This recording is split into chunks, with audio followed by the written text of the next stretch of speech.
Hello everyone and welcome to Inspiring Mothers for Business. And today we have a very great person called Jessica Bonnard who is going to share with us her experiences of being a mother and also being in business at the same time. Now, I met Jessica a few weeks ago at a Global Woman event and we connected instantly, and she's got a very, very interesting story. So I'm very, very excited to listen to what she has to say to us today. So hello, Jessica. Hello, Linda. How are you today? How are you? You good? Really fantastic. I'm really looking forward to our chat. Oh, great. You've got a lovely, lovely smile this Tuesday morning. Likewise. You know what? It's actually so nice to be talking to another mother in business. I don't do it enough, and I think it's something I should do more because it cheers you up. It makes you feel more engaged, excited about your business, to be sharing your story with somebody else. So yeah. we should talk more often, Linda. Definitely. And what a wonderful way to start our interview. Thank you so much for that. So as I said, you are Jessica Bonnard, and you are the founder and managing director of a wonderful business called Language for Fun.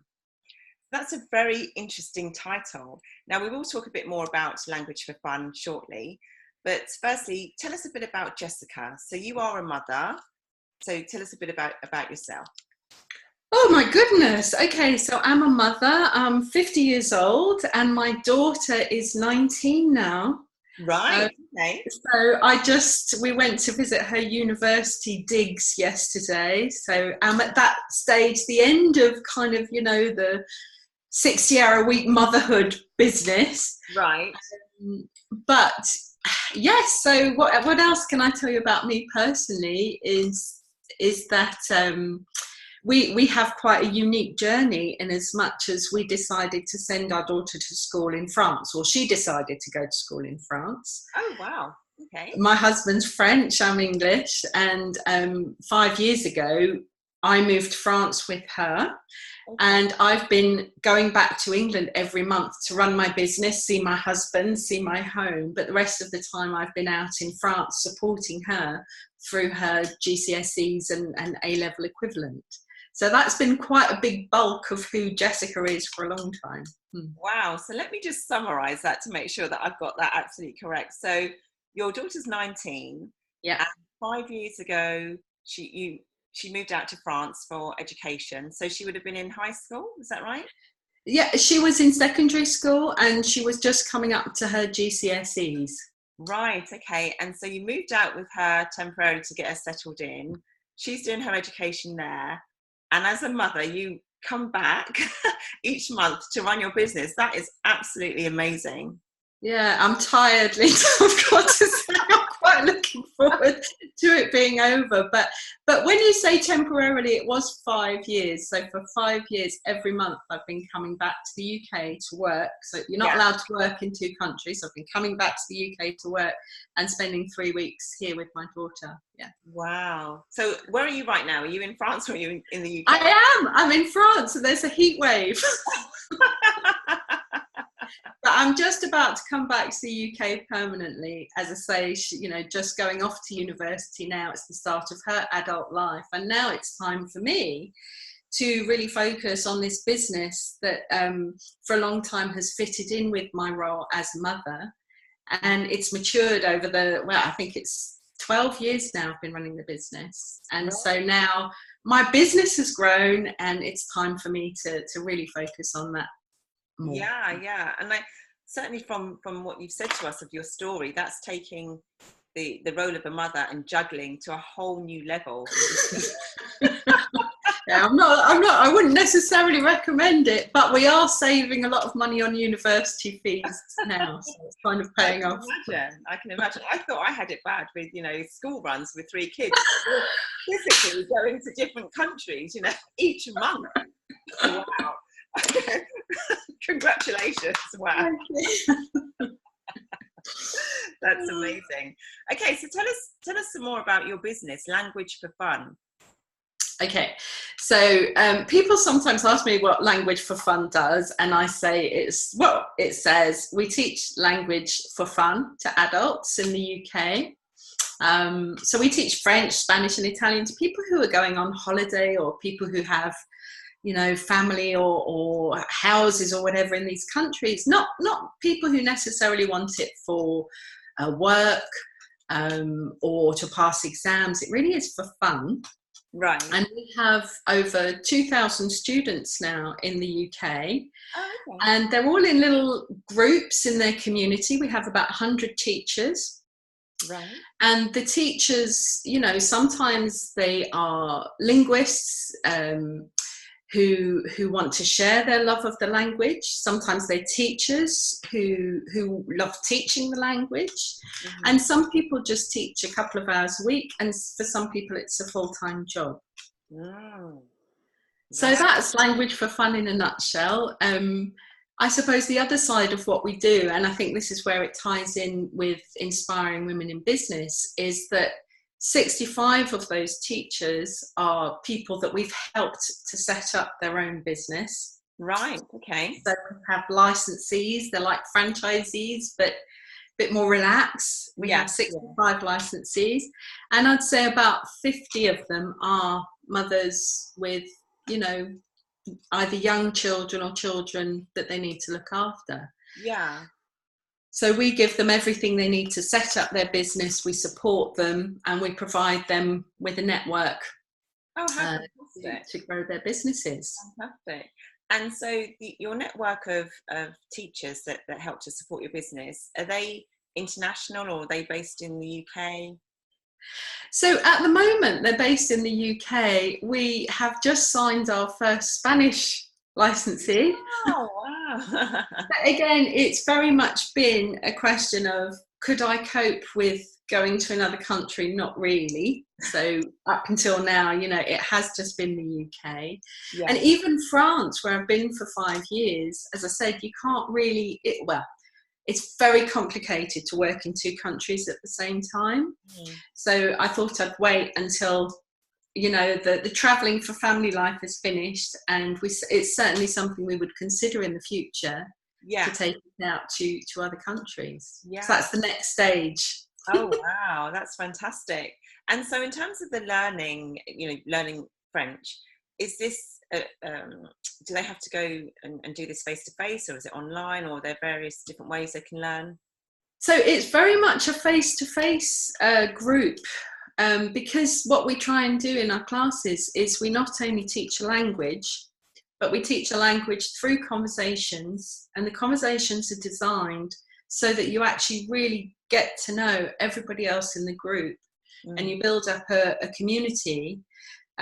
We have one class that's been going since I started. They've been going for 12 years. In that class, we've had 2 of them got married to each other. We had one person, when her husband died, we thought, oh, well, she's not coming in this week. She came in that week because that was her community. That was the people who looked after her.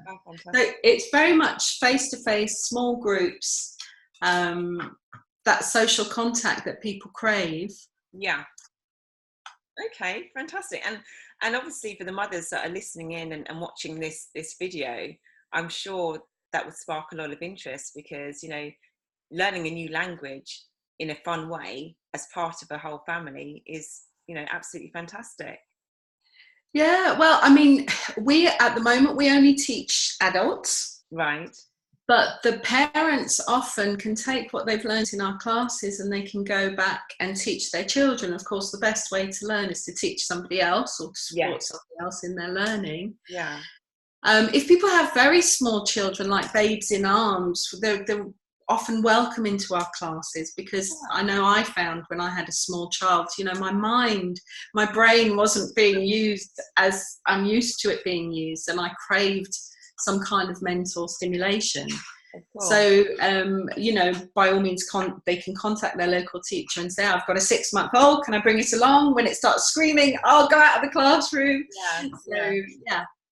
Okay, well that's really great. And obviously we can see on your banner at the back there the contact details if any of our mothers are interested in finding out more about your services. So just going back to you as a mother, Jessica. Yeah. Now, obviously you've had challenges going backwards and forwards between the UK and France. Were there any particular challenges you found as a mother being in business at the same time? Any perhaps feelings of isolation, working on your own? I think, well, there was, first of all, there was the isolation before I started the business. So I stopped working when my daughter was a year old. My husband was not made redundant, he had to move. And I thought, oh, let's try not working for a while and having a child and being at home. And after the first week of not having to work, I found myself scrubbing the shower head, you know, because I'd kind of run out of things to do. And I realised, okay, we had just moved to a new place, but for that whole first year, the only person I spoke to was the librarian. Right. More or less. Well, no, I'm exaggerating slightly, but sometimes it felt like that. So there was a lot of isolation when I had a small child, and that's what really pushed me to kind of start a business. In the business itself, yes, there have been times, very difficult times. Funnily enough, when my daughter was older, when they're a baby or a child, it's very easy to say to somebody, can you look after my child while I do this evening class or while I do this seminar or whatever. When they become teenagers, young teenagers, that's actually a really tricky time when you're in business, because they won't go and be babysat, and you know, you have to do these things as a business person. So that was actually perhaps the most challenging time, was arranging supervision for her when she was a teenager. But isolation, I think, ever since I started Language for Fun, we have such a strong community of teachers that really, if I ever do feel isolated, I can just go into our chat group. And we often do get people going on there, nothing to do with teaching or business, kind of just saying, oh, this happened to me and I'd like some support. Yeah. So yes, I think it is a big challenge for mothers, especially to get that support. And I think groups like the one that you run are amazing, and I wish I'd known about it earlier. Oh, thank you. So what words of wisdom would you leave for mothers that are thinking about going into business? They're sort of on the borderlines, a bit like, you know, they perhaps have had a child, they've got some time on their hands, and they really want to do something that's worthwhile, but they're a bit nervous about going into the world of business. Right, I'm going to pick up on your worthwhile, because often when mothers start a business at the start, it doesn't necessarily make financial sense. I know for the first few years, you know, I was paying my accountant more than I was actually earning, because I was putting money back into the business. Yeah. And at times I thought, why am I doing this? Why am I starting this business? Why don't I just relax? But I think the worth, and I hope this isn't patronizing, but I think the worth of setting up a business isn't always just financial.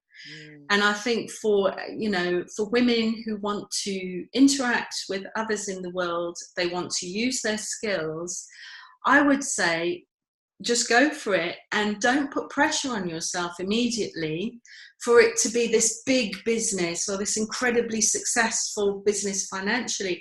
Businesses often take time to show their fruit. And so I suppose I would just say, you know, if it's what you love, if it's what you want to do, if you feel it's worthwhile for you or for your community or for the cause that you're thinking of, then don't let people dissuade you just because it doesn't necessarily make sense from a financial perspective. Yeah, very wise words. Thank you so much for that. And it's been brilliant talking to you. I feel like I could sit here for another hour and have a chat with you.